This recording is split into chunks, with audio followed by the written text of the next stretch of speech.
mileage আৰু পিকআপৰ কাৰণে আমি গাড়ীত এক্সট্ৰা কিছুমান খৰচা কৰাই দিওঁ য'ত নেকি টোটেল বডিটো কেতিয়াবা ধ্যান নিদিয়ে লাষ্ট টাইমৰ টোটেল বডিয়ে মেজৰ কামখিনি কৰাই পেলাই টোটেল বডিটো ক্লিনিং কৰি দি দিয়ে আপোনাৰ প্ৰব্লেম সলভ হৈ যায় কিন্তু আপোনাৰ এটা মোটা খৰচা গুচি যায় তো গাইছ কেতিয়াবা গাড়ীত যদি আপুনি বহুত লং টাইমলৈকে আপুনি টোটেল বডি ক্লিনিং কৰা নাই তো গাইছ এবাৰ টোটেল বডি ক্লিনিং কৰিলে আপোনাৰ পিকআপ আৰু মাইলেজটো আগৰ নিচিনা প্ৰপাৰ বনি থাকে ঠিকে থাকে ঠিক আছে গাইছ এইটো ভিডিঅ'ত আজি গোটেইখিনি বস্তু ষ্টেপ বাই ষ্টেপ আপোনালোকক মই দেখুৱাবৰ কাৰণে চেষ্টা কৰিম ডিজেল আৰু পেট্ৰল দুখন গাড়ী একেলগে লগাই ৰাখিছো এইখন ডিজেল ঠিক আছে আৰু লগতে এইখন হৈছে পেট্ৰল তো দুখন গাড়ী একেলগে লগাই ৰাখাৰ কাৰণটো কি মই এতিয়া কৈ আছো চাব এইখন ডিজেল এইখনতো টোটেল বডি লগা আছে নেক্সট এইখন হৈছে পেট্ৰল এইখনতো লগা আছে টোটেল বডি তো কিছুমান ডিজেল ইঞ্জিনৰ টোটেল বডি নাথাকে কিছুমানত থাকে বাট এইখন হৈছে পেট্ৰলতো টোটেল বডি থাকিবই চাওক গাড়ী ডিজেলেই হোক বা পেট্ৰলেই হোক ইলেক্ট্ৰনিকেই হোক বা নন ইলেক্ট্ৰনিকেই হোক যদি গাড়ী টোটেল বডি লগোৱা আছে গাইজ টোটেল বডি ক্লিনিং বহুত দৰকাৰী হয় যদি আপুনি টোটেল বডি টাইমত ক্লিনিং নকৰে গাড়ীৰ পিকআপ মাইলেজ সঁচাকৈ নোহোৱা হ'ব গেৰেণ্টি দি কৈছোঁ তো গাইজ চাওক টোটেল বডিটো থাকে কোনখিনিত মই এতিয়া প্ৰথমতে কৈ দিওঁ আৰু টোটেল বডিৰ কাম কি এই যে দেখিছে এয়াৰ ফিল্টাৰটো গৈ পেলাই এনেকৈ গৈ পেলাই এইডাল পাইপ দেখিছে এই পাইপডালৰ শেষত চাওক এইটো টোটেল বডি ঠিক আছে তো এই টোটেল বডিটোত লগা আছে এইডাল এক্সেলেটাৰ কেবল কিন্তু গাইজ চব গাড়ীতে এক্সেলেটাৰ কেবল নাথাকে মই ডিজেলখনত দেখুৱাই আছোঁ তাত এক্সেলেটাৰ কেবল নাই কাৰণ তাত ইলেক্ট্ৰনিক টোটেল বডি লগোৱা আছে যিবিলাকত ইলেক্ট্ৰনিক টোটেল বডি লগোৱা থাকে তাত এক্সেলেটাৰ কেবল নাথাকে এতিয়া মই প্ৰথমতে পেট্ৰলখনৰ টোটেল বডিটো খুলি পেলাই দেখুৱাওঁ আৰু নেক্সট কৰিব গৈ আছোঁ ডিজেলখনৰ টোটেল বডি চাওক ক'ত কিমান বেছি কাৰ্বন হৈ আছে ডিজেলত নে পেট্ৰলত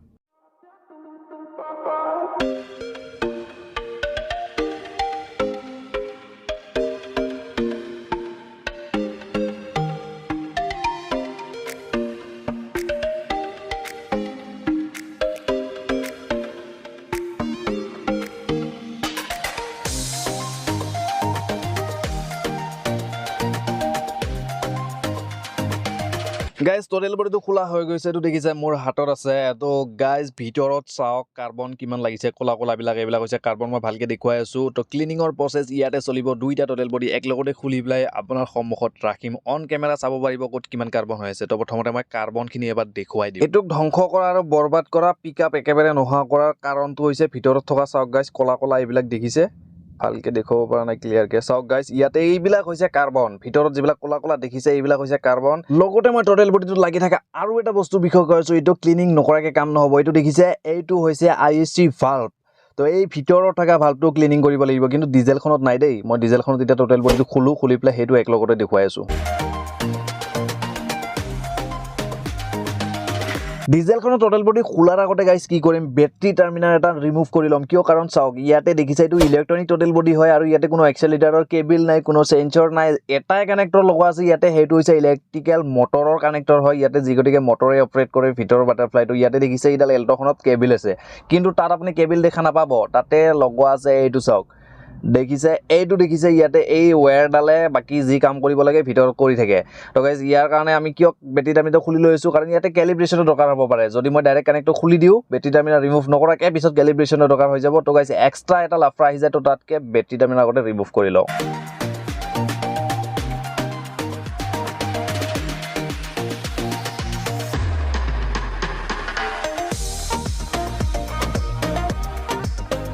বেলেগে কোনো কওঁ এবাৰ টোটেল বডিৰ যিডাল হচ পাইপ আছিলে ফাৰ্ষ্ট হচ পাইপডাল খুলিব লাগে ছেকেণ্ড তাৰপিছত টোটেল বডিটো খুলিব পাৰি হচ পাইপৰ ভিতৰৰ পৰা চাওক এইবিলাক কিমান অইল ওলাই আছে তো এই অইলবিলাক গৈ পেলাই ভিতৰত কেনেকুৱা লেটাৰ হয় টোটেল বডি খোলাৰ পিছত দেখা পাব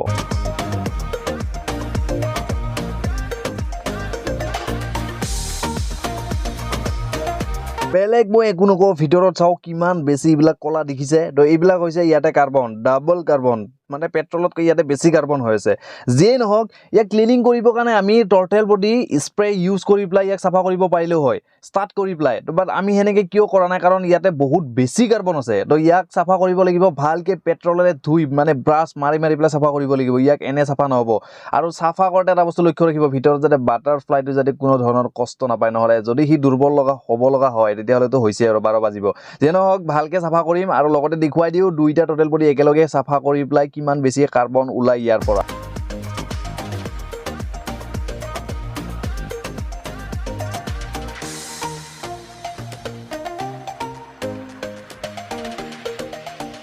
বহুত সময় চেষ্টা কৰাৰ পিছত ফাইনালি ৰিজাল্ট এয়া এইটো পেট্ৰলৰ আৰু নেক্সট এইটো হৈছে ডিজেলৰ দেখিছে দুইটাই মই ক্লিনিং কৰি উলিয়াইছো তো ভিতৰত চাওক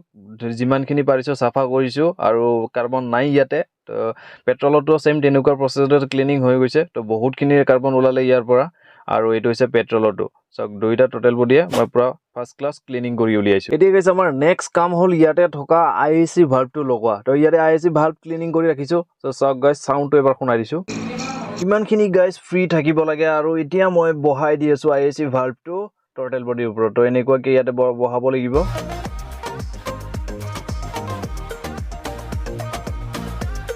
নেক্সট কাম হল আমাৰ এক্সেলেটৰ সেন্সৰ যেটো আইএসি ভাল্ভৰ ওপৰত যেটো মটৰৰ নিচিনা লগোৱা দেখা পাই আছে তো এইটো হৈছে এক্সেলেটৰ সেন্সৰ ভিতৰত এটা কাট দিয়া আছে এইটো মেজাৰমেন্ট কৰি সেন্টাৰত বহাই প্লাই এইটো স্ক্ৰু দুটা লগাই টাইট কৰি দিলে আমাৰ টোটাল বডি কাম ক্লিয়াৰ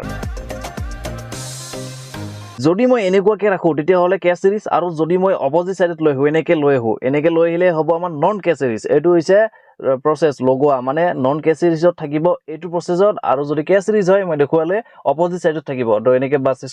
স্ক্ৰু কেটা টাইট কৰি দিম স্ক্ৰু কেটা টাইট কৰি প্লাই এনেকুৱাকে ইপিনে মানে ৰাইট সাইডে আমি প্ৰেছ কৰি ধৰি ৰাখিম বাস হৈ গল কাম খতম সব সাফাই কমপ্লিট হোৱাৰ পিছত ৰেডি হৈ গৈছে আমাৰ ডিজেল আৰু পেট্ৰলৰ দুইখন গাড়ীৰ টোটাল বডিৰ ক্লিনিংৰ প্ৰসেস কমপ্লিট ক'ব গলে এক প্ৰকাৰৰ গাস্কেট বুলিও ক'ব পাৰি আৰু প্যাকিং বুলিও ক'ব পাৰি ইয়াতে নতুন চেঞ্জ কৰি লগাটো বেছি বেষ্ট হয় তো মই নতুন লগাই দিছো লগাই প্লাই কি কৰিম ইয়াতে আঠা সাথা একো দৰকাৰ নাই হালকা অলপ গ্ৰীজ লগাই ললে হয় আৰু বলটো ফিটিং কৰি প্লাই বাস কাম টানাটান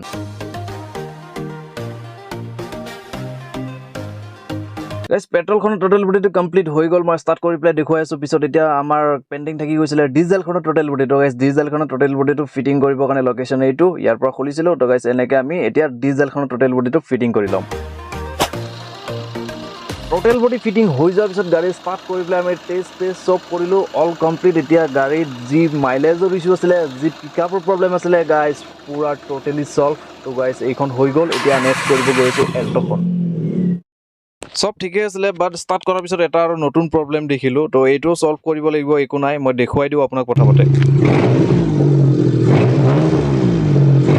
সব আপোনালোকে ভাবি নলব যে মই ইয়াতে এক্সজস্ট লগাইছো গাইস এনেকুৱা নহয় টল পিনে চাইলেন্সাৰ লিকেজ আছে মানে চাইলেন্সাৰ ফুটা আছে তাৰ কাৰণে বহুত বেছি সাউন্ড কৰি আছে মই চাইলেন্সাৰ খুলিবৰ কাৰণে কৈছো ঐ ছোটু नीचे से साइलेंसर निकाल मेरे को दिखा टोटल बॉडी क्लीनिंग কৰাৰ পিছতো যদি ইঞ্জিনৰ সাউন্ড স্মুথ নহয় ৰেষ্টটো যদি কন্ট্ৰোলত নাহে তেতিয়া হলে তো সাইলেন্সাৰ তো চেক কৰিবই লাগিব চেঞ্জ কৰি দিবই লাগিব গাইস দেখিছে মই চেঞ্জ কৰাৰ কথা এই কাৰণে কৈছো কাৰণ সাইলেন্সাৰ কিছুমান সাইলেন্সাৰ এটা দুটা ফুটা থাকিলে ৰিপেয়াৰিং হয় বাট এটো ৰিপেয়াৰিং কৰা কন্ডিশনত নাই মানে দেখিছে কিমান ডাঙৰ ডাঙৰ হল হৈছে আৰু পুৰা ৰাস্টিং লাগি মানে মামৰ খাই সাইলেন্সাৰৰ অৱস্থা নোহোৱা হৈ গৈছে এটো ফ্ৰন্টৰ পাৰ্ট হয় তো গাইস এটো মই ৰিপ্লেস কৰিবৰ কাৰণে গৈছো নতুন সাইলেন্সাৰ লগাই দিম তেতিয়াহে গাড়ীখনত মানে যেটো টোটাল বডি কৰাৰ পিছত যেটো স্মুথনেস আহিব লাগে গাড়ীখনত হে স্মুথনেসটো অৰিজিনাল লগোৱাৰ পিছতহে আহিব তো এটো বৰ্তমান বেকাৰ হৈ আছে তো গাইস এটো মই কৰিব গৈছো এতিয়া চেঞ্জ ওকে গাইস সাইলেন্সাৰ যেটো আমাৰ জেনুইন সাইলেন্সাৰ হয় মাৰুতি সুজুকি এমজিপি তো গাইস জেনুইন সাইলেন্সাৰ মঙাই দিলো আহি গল আৰু এতিয়া বৰ্তমান ফিটিং কৰিম কাৰণ পৰদালটো ৰিজেক্ট কৰা হৈছে তো গাইস এটো ফ্ৰন্টৰ পাৰ্ট আছিল বাট এতিয়া আমি ফিটিং কৰিব গৈছো ফিটিং কৰাৰ পিছত বাকি অলপমান কাম আছে সেইখিনি কমপ্লিট কৰি দি দিও গাইস গোটেইখিনি কমপ্লিট কৰিছো যেতিয়া আৰু লগতে লুব্ৰিকেন্ট আইটেম যিখিনি আছিল গোটেইখিনি চেঞ্জ কৰাই দিম কেষ্টলৰ এটো ট্ৰান্সমিশন অইল মানে গিয়াৰ অইল 2 লিটাৰ কেষ্টলৰ হয় লগতে Maruti Suzuki genuine oil filter আৰু কেষ্টলৰ ইঞ্জিন অইল গিয়াৰ অইল আৰু লগতে এটো কেষ্টলৰ হয় আৰু ইঞ্জিন অইলও গাইস কেষ্টলৰ হয় মাৰুতি সুজুকি MGO ঠিক আছে মাৰুতি জেনুইন অইল তো গাইস এইখিনি বস্তু চেঞ্জ কৰিব গৈছো এতিয়া ফাৰ্স্ট আমি অইল ফিল্টাৰ আৰু ইঞ্জিন অইলটো চেঞ্জ কৰি লও তাৰ পিছত বাকিখিনি দেখুৱাই আছো গাইস অইল ফিল্টাৰত কি কৰিব গৈছো মই দেখুৱাই আছো চাব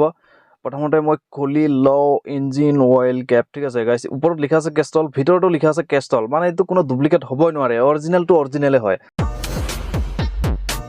ইয়াতে মূল কথা হল গাইস ইয়াতে মই অইল কিয় দি আছো ওপৰত অইল দিলেও হৈ যায় ওপৰত অইল সিলটো বাট মই ভিতৰত কিয় কমাই আছো গাইস বহুত টেকনিশিয়ানে এটো কাম নকৰে বাট মই কৰো কিয় কাৰণ ভিতৰত অইল দিয়াৰ এটা কাৰণ যেতিয়া গাড়ীখন স্টাৰ্ট কৰিম ভিতৰত অইল ফিল্টাৰটো ড্ৰাই হৈ থাকে ইঞ্জিন স্টাৰ্ট হোৱাৰ পিছতো কেইটামান সেকেন্ড সময় লয় ইয়াতে অইল আহি পাওতে মই এডভান্স যেতিয়া ইয়াতে অইল দি থৈ দিম ইনস্ট্যান্ট কাম কৰিব ফিল্টাৰে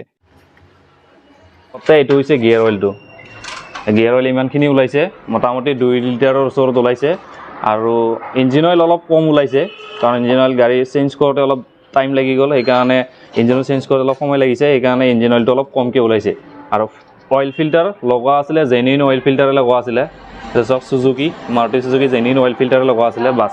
গিয়াৰ অইল আৰু ইঞ্জিন অইল দুটা ড্ৰেইন হৈ গৈছে এতিয়া ঢালিব লাগে প্ৰথমতে গাইজ ঢালি লওঁ ইঞ্জিন অইলটো ইয়াতে বৰ্তমান ঢালা ষ্টাৰ্ট হৈ গৈছে নেক্সট কৰিব গৈ আছোঁ আমি চাই থাকক গিয়াৰ অইল আৰু কুলেণ্ট আৰু ব্ৰেক অইল ইয়াতে গাইজ আমাৰ ইঞ্জিন অইল ঢালা কমপ্লিট হৈ গৈছে এতিয়া চেক কৰিব বাকী আছে অইল কিমান ঢালিলোঁ নে বেছি হৈ গ'ল তো গাইজ এতিয়া ডিপষ্টিক লগাই পেলাই বা টেষ্ট কৰি পেলাই চাই লওঁ ইঞ্জিন অইল ক'লৈকে আহিছে লেভেল টু লেভেল দেখিছে তো যিমানখিনি থাকিব লাগে ইমানখিনি আছে ইঞ্জিন অইল আৰু লগতে গাইজ এতিয়া চেঞ্জ কৰিব গৈ আছোঁ গিয়াৰ অইল মানে ট্ৰান্সমিশ্যন অইল ঢালি আছোঁ কিহৰ চাব কেষ্টল মানে কেষ্টলৰ জেনুইন কেষ্টলৰ অইল ঢালি আছোঁ তো গাইজ এইটো ভিতৰত দেখিছে ইয়াতে ভিতৰতো কেষ্টল লিখা আছে তো ইয়াতে 2 লিটাৰ দাম আহিব 403 টকা মানে 403 ৰুপিজকৈ আহিব পাৰ লিটাৰ তো আমাক 2 লিটাৰ অইলৰ দৰকাৰ হ'ব তো গাইজ এতিয়া গিয়াৰ অইলটো ঢালি লওঁ তাৰপিছত কৰিব গৈ আছোঁ কুলেণ্ট গাইজ হয়তো কমেণ্টত সুধিব পাৰে যে এইটো গিয়াৰ অইল কেষ্টলৰ গিয়াৰ অইল ঢালিছে যে এই গিয়াৰ অইলটো কিমান হাজাৰ কিলোমিটাৰ চলাব পাৰিব গাইজ যিকোনো গিয়াৰ অইল নাঢালক কিয় আপুনি এবছৰৰ ভিতৰত গিয়াৰ অইল চেঞ্জ কৰিব চেষ্টা কৰিব আৰু যদি কিলোমিটাৰ হিচাপত চাব যায় তেতিয়াহ'লে গাইজ